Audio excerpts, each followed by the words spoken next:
গত আসরে UEFA conference league ও club বিশ্বকাপ জিতে লিগ টেবিলের 4 নম্বরে থেকে শেষ করেছিল চেলসি। তবে চলতি আসরে মোটেও ভালো যাচ্ছে না ব্লুজদের। অভ্যন্তরীণ ও প্রাতিষ্ঠানিক সংকট, প্লেয়ারদের ফর্মহীনতা, একের পর এক কোচ পরিবর্তনের জেরে টানা হারে লিগ টেবিলের 9 নম্বরে নেমে এসেছে দলটি। সর্বশেষ এফএ কাপের ফাইনালেও ম্যানচেস্টার সিটির কাছে হেরেছে তারা। সেই সমস্যা সমাধান করতে এবার স্প্যানিশ কিংবদন্তি জাভি আলোনসোকে ব্লুজদের প্রধান কোচ করার সিদ্ধান্ত নিয়েছে ক্লাব কর্তৃপক্ষ।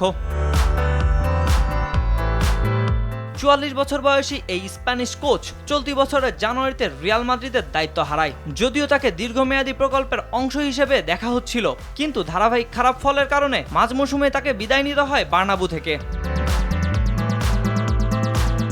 চেলসির প্রধান কোচ হিসেবে 4 বছরের চুক্তিতে তার সাথে সমঝোতার কথা সূত্রের বরাত দিয়ে জানিয়েছেন সংবাদ মাধ্যম ESPN। তাদের মতে পরবর্তী 24 ঘন্টার মধ্যে আলোনসোর নতুন দায়িত্বের বিষয়টি নিশ্চিত করা হবে। এর আগে মৌসুম জুড়ে হতাশাজনক পারফরমেন্সের পর গত মাসে বরখাস্ত করা হয় কোচ লিয়াম রোজেনিয়রকে। মাত্র 106 দিনের মাথায় শেষ হয় তার অধ্যায়। তার আগে জানুয়ারিতে পারস্পরিক সমঝোতায় দায়িত্ব ছাড়েন এনজো মারেস্কা। এরপর থেকে অন্তর্বর্তীকালীন কোচ হিসেবে দায়িত্ব পালন করছেন ক্যালাম ম্যাকফারলেন।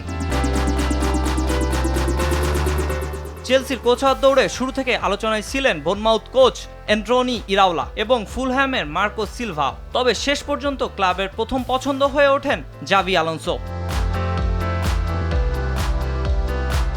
সূত্র জানিয়েছে দায়িত্ব নেওয়ার আগে মালিক পক্ষের কাছে কিছু নিশ্চয়তা চেয়েছেন আলোনসো, বিশেষ করে ট্রান্সফার নীতি, দল গঠন এবং কোচের সিদ্ধান্ত গ্রহণের স্বাধীনতা নিয়ে। শেষ পর্যন্ত সেই আলোচনার ইতিবাচক দিকেই গড়িয়েছে, আর তাতেই স্ট্যামফোর্ড ব্রিজে নতুন এক অধ্যায় শুরু করতে যাচ্ছেন স্প্যানিশ এই কিংবদন্তি। কাজী মাহিম হাসান, RTV।